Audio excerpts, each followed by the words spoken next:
Brought to you by the 2021 Subaru Share the Love event. The Greatest New Year's Eve Scene Ever Committed to Film by Stephanie Zacharek. The divide between people who claim to love New Year's Eve and those who loathe it is perhaps not as wide as you think.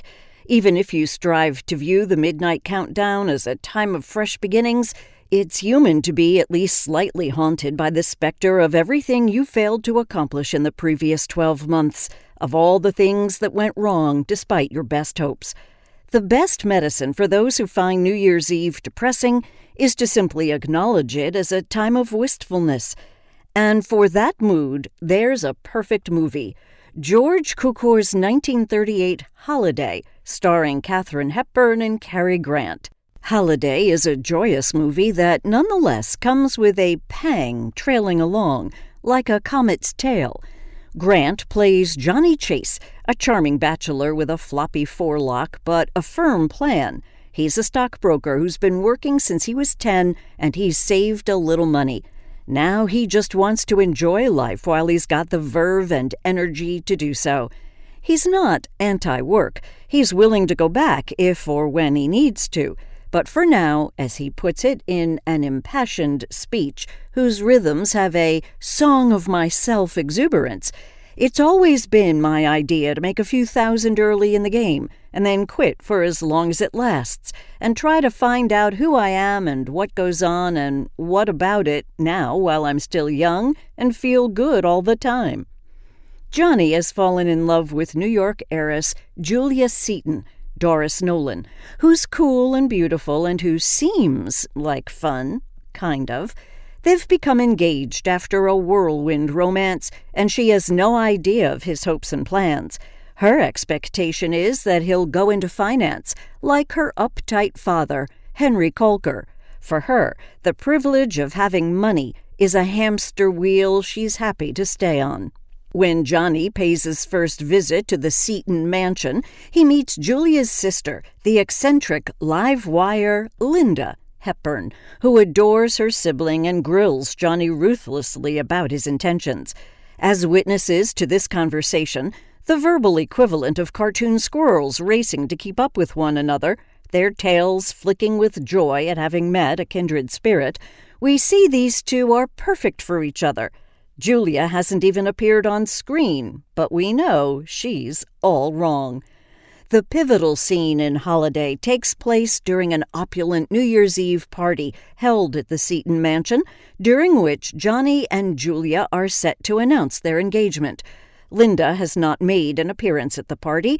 She had been hoping to hold a small family gathering to celebrate Julia and Johnny's engagement, but her wishes were overruled by her sister and her father, as it becomes clear they always have been.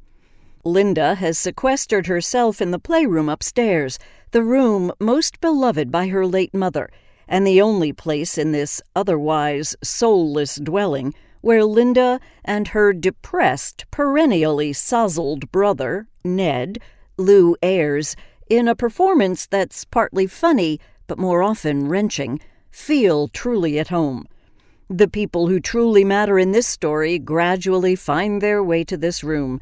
The first to arrive are Johnny's dearest friends, Professor Nick Potter, the great Edward Everett Horton, and his wife, Susan, the also great Jean Dixon, also presumably an academic.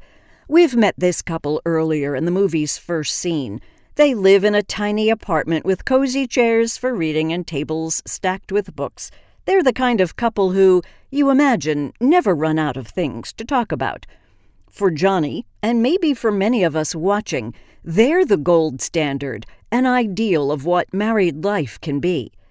Nick and Susan don't fit in at the Seton mansion.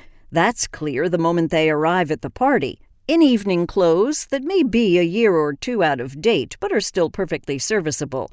They find their way to the playroom, accidentally.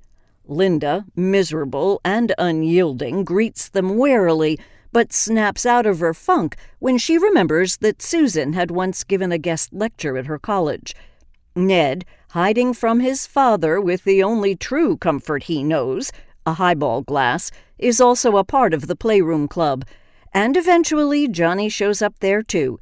It's there that Johnny and Linda's fate is sealed, only they still can't see it. Holiday is one of the 4 movies Hepburn and Grant made together, and the second one they made in 1938. The other is the classic Howard Hawks screwball comedy Bringing Up Baby. Like the final film they'd make together, The Philadelphia Story, 1940, Holiday was adapted from a play by Philip Barry, best known for dramatizing the foibles of the rich. Even so, Holiday is much more than a story highlighting the stark differences between the haves and the have-nots. More accurately, it rushes headfirst toward a set of haunting existential questions. What do you want out of life? How do you get it? And whom do you want to be doing it with? The most famous clip from Holiday shows Grant, formerly part of a touring acrobatic troupe and thus an expert tumbler, and Hepburn, executing a marvelous his-and-hers somersault, a leap of faith that, like marriage, demands both trust and a sense of humor. The Potters and Ned look on, delighted, but just as Johnny and Linda finish their fabulous feat, the whole trick lasts about 40 seconds, but you'll remember it forever. The spell of their just-before-midnight happiness will be broken, albeit only temporarily, and when that break happens, the vulnerability on Hepburn's face is shattering. Linda, with her sharp wardrobe and even sharper cheekbones, may seem invincible, but we know she's not. Johnny knows what he wants, but he's on the wrong path to getting it. Linda doesn't know what she wants, but she does know her current life can't provide it for her. By the film's end, these two find their way to one another as we knew they would. They'll live a life of books and art and music, of travel and adventure, of never running out of things to talk about. In their classic Hollywood happy ending, they'll have everything they ever wanted, which is everything we want for them, too. But even so, there's something about Holiday that tugs at you, maybe because even the most happily coupled-off people know that nothing is ever perfect, and those who are alone can't help wishing they could experience some of that imperfection. New Year's Eve is a turning point for Linda and Johnny, a dual somersault toward the possibility of happiness, and every time I watch them flip and tumble through the air, both landing on the floor in a graceful, orchestrated roll, I don't know whether to laugh or cry, so I do a little of both. For homebound seniors, getting food on the table can be an uphill battle. That's why Meals on Wheels America provides leadership to local community-based programs that fight hunger. The Subaru Share the Love event has helped Meals on Wheels deliver more than 2.5 million meals to America's seniors.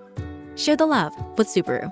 Promotion ends January 3rd, 2022, and charity selections must be made by January 15th, 2022.